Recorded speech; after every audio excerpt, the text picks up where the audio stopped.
తాకట్టులో ఉన్న బంగారం అమ్మాలనుకునే వారి ఇన్ఫర్మేషన్ ఇస్తే దాని వాల్యుయేషన్ బట్టి మీకు కమిషన్ కూడా ఇస్తుంది gold hub. Hi, welcome to మనం టీవీ. నేను మీ కట్టా కార్తీక్.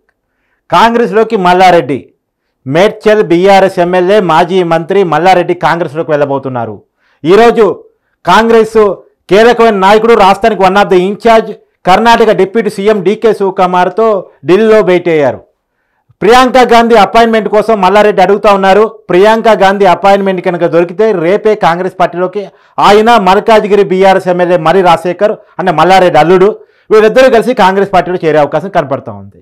మీరు అనొచ్చు, ఈ మధ్యనే కదా మల్లారెడ్డి కాంగ్రెస్ పార్టీలో చేరటం లేదు, బీఆర్ఎస్ పార్టీని వేడటం లేదు, ఇవన్నీ నమ్మొద్దు అని చెప్పేసి ప్రచారం చేశాడు, అది కామెంట్ చేశాడని చెప్పేసి మీరు అంతా అనుకోవచ్చు. వాస్తవంగా రాజకీయ నాయకుల స్టేట్మెంట్లు చొక్కాలు మార్చినంత ఈజీగా మార్చేస్తారు. మరి పార్టీలు మారినప్పుడు డీకే శివకుమార్తో ఢిల్లీ పోయి భేటీ ఎందుకు కావటం, ప్రియాంక గాంధీ అపాయింట్మెంట్ ఎందుకు అడగటం అంటేనే క్లియర్ కట్గా కాంగ్రెస్ పార్టీలోకి వెళ్ళబోతున్నాడు. మనకున్న సమాచారం మేరకు ప్రియాంక గాంధీ అపాయింట్మెంట్ అడిగాడు. ప్రియాంక గాంధీ అపాయింట్మెంట్ కనుక ఇస్తే ఆ వెంటనే ఇద్దరు, ఆయన అల్లుడు, ఇద్దరు బీఆర్ఎస్ ఎమ్మెల్యేలు కూడా కాంగ్రెస్ పార్టీలో చేరేందుకు రంగం సిద్ధం చేసుకున్నాడు. వాస్తవానికి ఇక్కడే చేరదాం రేవంత్ రెడ్డి సమక్షంలో అని చెప్పేసి పెద్ద ఎత్తున లాబింగ్ నడిపాడు. వేం నరేందర్ రెడ్డి ద్వారా లాబింగ్ నడిపించే ప్రయత్నం చేశాడు. అతను CM PRO, Revanth Reddy personal. అలాంటి వేం నరేందర్ రెడ్డి ద్వారా లాబింగ్ నడిపించుకునే పని చేశాడు. కానీ రేవంత్ రెడ్డి ఒప్పుకోలేదు కాంగ్రెస్ పార్టీలో మల్లారెడ్డిని తీసుకోవడానికి. అదే సెంట్రల్ లాబింగ్ పెట్టుకున్నాడు. ఇప్పుడు డీకే శివకుమార్ ద్వారా లాబింగ్ నడిపిస్తున్నాడు. రేవంత్ రెడ్డిని ఒప్పించడం, కాంగ్రెస్ పార్టీ పెద్ద నాయకులు అపాయింట్మెంట్ తీసుకుని అక్కడ పార్టీలో చేరటం. ఒకవేళ పార్టీలో చేరితే ఇద్దరు బీఆర్ఎస్ ఎమ్మెల్యేలు ఒక్కసారిగా కాంగ్రెస్ పార్టీలో చేరిన వాళ్ళు అవుతారు. మొదటి అంటే అఫీషియల్గా చేరిన వాళ్ళు వీళ్ళే అవుతారు. ఇప్పటికే భద్రాచలం బీఆర్ఎస్ ఎమ్మెల్యే కాంగ్రెస్తో అనుబంధంగా ఉన్నాడు. ఇప్పటికైతే పార్టీ కండువా కప్పుకోలేదు, కానీ పార్టీతో అనుబంధంగా రేవంత్ రెడ్డి ప్రభుత్వానికి మద్దతుగా ఉన్నాడు. అయితే ఈ మల్లారెడ్డి చేరడానికి కారణాన్ని ఒకసారి పరిశీలిస్తే మల్లారెడ్డి ఆస్తుల మీద, కబ్జాల మీద పెద్ద ఎత్తున చర్చ నడుస్తూ ఉంది. ప్రభుత్వం నుంచి ఎంక్వైరీ నడుస్తూ ఉంది. ఈయన ఆక్రమించి కట్టినటువంటి 2 కాలేజీ బిల్డింగ్లు, అంటే ఈయన మరి రాజశేఖర రెడ్డి మల్లారెడ్డి గారి అల్లుడికి సంబంధించినటువంటి ఆస్తులు అవి, ఆ కాలేజీని కూల్చివేయడం జరిగింది. ప్రభుత్వం కూల్చివేయడం జరిగింది. రెండోది ఏంటంటే రేవంత్ రెడ్డికి మల్కాజ్గిరి ఎంపీకి వెళ్ళవటం అనేటువంటి చాలా ఇంపార్టెంట్ విషయం.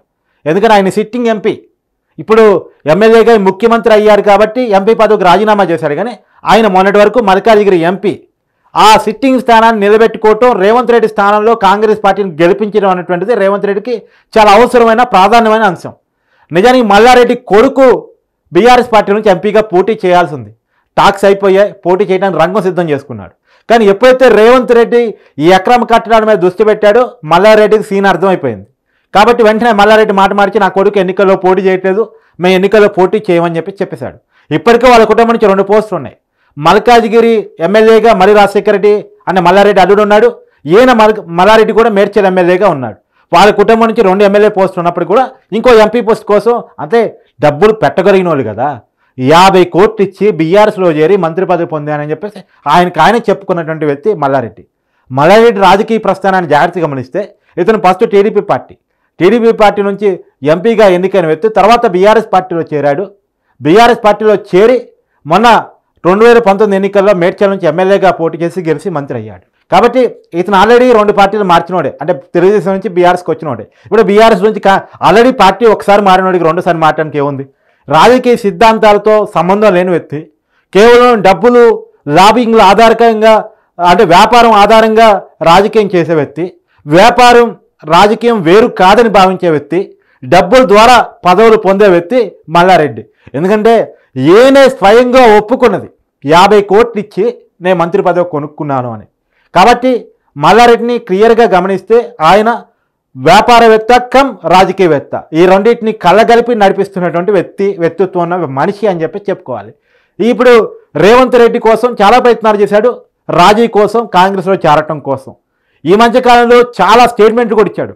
రేవంత్ రెడ్డి మా పాత మిత్రుడే, కాంగ్రెస్ పార్టీ మా మద్దతు ఉంటుంది, కాంగ్రెస్ ప్రభుత్వం పడిపోదు, 5 సంవత్సరాలు కంటిన్యూగా నడుస్తుంది, ఇబ్బంది వస్తే మాలాంటి వాళ్ళు ఉన్నాం అనే స్టేట్మెంట్లు ఈ మధ్యకాలంలో చాలాసార్లు ఇచ్చారు. మామూలుగా ఎప్పుడూ మాటలతో ఆకట్టుకున్నటువంటి మల్లారెడ్డి ఈసారి అసెంబ్లీలో మాట్లాడలేదు. కాబట్టి మన క్లియర్ కట్ ఇండికేషన్స్ మల్లారెడ్డి వైపు నుంచి ఎప్పుడూ ఉంటూనే ఉన్నాయి. కాంగ్రెస్ పార్టీ గెలిచినప్పటి నుంచి, రేవంత్ రెడ్డి ముఖ్యమంత్రి అయినప్పటి నుంచి మల్లారెడ్డి ఇండికేషన్స్ ఉంటూ ఉన్నాయి. ఇంకోవైపు మనం చూస్తూ ఉన్నాం, బీఆర్ఎస్లో ఉన్నటువంటి చాలామంది మాజీ మంత్రులు కానీ, ఎమ్మెల్యేలు కానీ, ఎంపీలు కానీ, అంటే ఎయిదర్ బీజేపీకి లేదా ఏదర్ కాంగ్రెస్కి చేంజ్ అవుతున్నారు. ఎందుకంటే ఇది టీఆర్ఎస్ బీఆర్ఎస్ అయిన తర్వాత తెలంగాణ సెంటిమెంట్ నుంచి పూర్తిగా దూరం జరిగిన తర్వాత తెలంగాణ రాజకీయాల్లో స్థానం కోల్పోయిన తర్వాత ఇక దేశ రాజకీయాల్లో బీఆర్ఎస్ స్థానం ఎట్టలేదు. సో బీఆర్ఎస్ అనేది క్లోజ్డ్ పార్టీ. రెండోది ఏంటంటే ప్రాంతీయ పార్టీలు ఒక్కసారిగా అధికారం పోయిన తర్వాత బలం తగ్గిపోతాయి, క్లోజ్డ్ చాప్టర్స్గా మిగిలిపోతాయి. బీఆర్ఎస్కి నిర్మాణం లేదు. అంతకుముందు సెంటిమెంట్ ఆధారంగా ప్రతిపక్షాలు బలంగా లేకపోవడం ఆధారంగా బీఆర్ఎస్ వరుసగా గెలుస్తూ వచ్చింది 2 సార్లుగా. అంటే 2014లో తెలంగాణ సెంటిమెంటు, తెలంగాణ సాధించిన వ్యక్తిగా, తెలంగాణ జాతిపితగా కేసీఆర్ని అభిమానించి గెలిపించారు ఆ రోజు. తర్వాత కాలంలో ఆయన ఇచ్చిన సంక్షేమ పథకాలు కానీ, రెండు ప్రతిపక్షాలు బలహీనంగా ఉండటం వల్ల కానీ ఆ రోజు చంద్రబాబు నాయుడు కాంగ్రెస్ పొత్తుని సెంటిమెంట్గా మళ్ళించి మళ్ళా 2019లో అంటే 2018 ముందుకు పోయాడు ఎలక్షన్స్కి. 2018 డిసెంబర్లో జరిగినటువంటి ఎలక్షన్స్లో మరోసారి టీఆర్ఎస్ పార్టీని గెలిపించుకున్నాడు. కానీ ఎప్పుడైతే టీఆర్ఎస్ బీఆర్ఎస్గా మారిపోయిందో అప్పటి నుంచి తెలంగాణ సెంటిమెంట్ పూర్తిగా కనుమరుగైపోవడం స్టార్ట్ అయింది. అంటే తెలంగాణ సెంటిమెంట్కి కేసీఆర్ దూరం జరగడం మొదలెట్టాడు. ఆ దూరం జరిగిన తర్వాత ఇప్పుడు ఏం చేసి మళ్ళీ బీఆర్ఎస్ని బతికించుకోవాలి? కాంగ్రెస్ మీద యాంటీని క్రియేట్ చేసి బీఆర్ఎస్ పార్టీని బతికించుకోవాలి. ఆ రోల్ని పోషించడానికి బీజేపీ ఎలాగో ఉంది, వాళ్ళకి నేషనల్లో అధికారం కూడా ఉంది. కాబట్టి ఏదర్ కాంగ్రెస్ ఏదర్ బీజేపీ అంటే వ్యాపారం ఆధారంగా రాజకీయాలు చేసే రాజకీయ నాయకులు, డబ్బులు ఆధారంగా రాజకీయాలు చేసే రాజకీయ నాయకులు మళ్ళీ ఈ ఖర్చులు స్టార్ట్ చేసిన కూడా కేసీఆరే. డబ్బులు తీసుకొని పదవులు ఇవ్వటం, ఎన్నికల్లో డబ్బులు విపరీతంగా ఖర్చు పెట్టడం, డబ్బుల ద్వారా ఎన్నికలు నడిపించడం, అంటే ఎవరు తీసుకొని గొత్తులు వాళ్ళే పడతారు అన్నట్టు ఇలా డబ్బుని బాగా ఎన్నికలతో ముడిపెట్టి అలవాటు చేసేసి ఇప్పుడు డబ్బులతోనే రాజకీయాలు చేసేవాళ్ళు అధికార పార్టీలో ఉండకుండా ప్రతిపక్ష పార్టీలు ఎందుకు ఉంటారు? కాబట్టి బీఆర్ఎస్ ప్రతిపక్షంలో ఉంది కాబట్టి ఆ పార్టీలో ఉండటానికి వాళ్ళు ఇష్టపడట్లేదు. మొత్తంగా బీఆర్ఎస్ ఎల్పీఏ విలీనం అయ్యే పరిస్థితి మనకు కనపడుతోంది పార్లమెంట్ ఎన్నికల తర్వాత.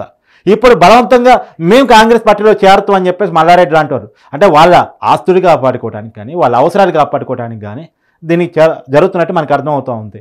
ఇప్పుడు మల్లారెడ్డి మాత్రమే కాదు, హైదరాబాద్ సిటీలో సుధీర్ రెడ్డి చాలా ప్రయత్నం చేస్తున్నాడు, తర్వాత మాధవరం కృష్ణాలో చాలా ప్రయత్నం చేస్తున్నాడు, గాంధీ చాలా ప్రయత్నం చేస్తున్నాడు, చాలామంది బీఆర్ఎస్ ఎమ్మెల్యేలు చేరటం కోసం ప్రయత్నం చేస్తున్నారు. కాదు ఒక్క రేవంత్ రెడ్డి ఇప్పటివరకు ఒక్క భద్రాచలం ఎమ్మెల్యేని మాత్రమే దగ్గర తీశాడు. అనుబంధంగా కాంగ్రెస్ పార్టీకి అంటే ప్రభుత్వానికి అనుబంధంగా కొనసాగుతున్నాడు. కానీ అఫీషియల్గా కాంగ్రెస్ పార్టీలో చేరలేదు. ఆయన ఒక్కడే ఇప్పటివరకు కొద్దిగా దగ్గర తీసుకొని పెట్టుకున్నారు. మిగతా ఎమ్మెల్యేలను అయితే కలుస్తున్నాడు కానీ గ్రీన్ సిగ్నల్ ఇవ్వట్లేదు. ప్రత్యేకించి మల్లారెడ్డిని రేవంత్ రెడ్డి కలవడానికి కూడా ఇష్టపడలేదు. చాలామంది ఎమ్మెల్యేలు మెదక్ జిల్లాకు సంబంధించి 9 ఎమ్మెల్యేలు కలిశారు, రంగారెడ్డికి సంబంధించినటువంటి 1-2 ఎమ్మెల్యేలు కలిశారు. కానీ ఈ మల్లారెడ్డి కలవడానికి చాలా ప్రయత్నం చేశాడు వేము నరేందర్ రెడ్డి ద్వారా, కానీ అది ఫలించలేదు. రేవంత్ రెడ్డి ఒప్పుకోలేదు కలవడానికి. కాబట్టి ఢిల్లీలో లాబింగ్ మొదలుపెట్టారు డీకే శివకుమార్ ద్వారా. డీకే శివకుమార్ రేవంత్ రెడ్డి బాగా క్లోజు, కాంగ్రెస్ హైకమాండ్కి బాగా క్లోజు.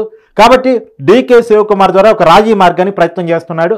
అది కనుక కుదిరితే రేపు కాంగ్రెస్ పార్టీలో మల్లారెడ్డి అరుడు మర్రి రాజశేఖర రెడ్డి 2 బీఆర్ఎస్ ఎమ్మెల్యేలు కాంగ్రెస్లో చేరే అవకాశం, అది కూడా ప్రియాంక గాంధీ సమక్షంలో చేరే అవకాశం మనకు కనపడతా ఉంది. మరి చూడాలి. Thank you.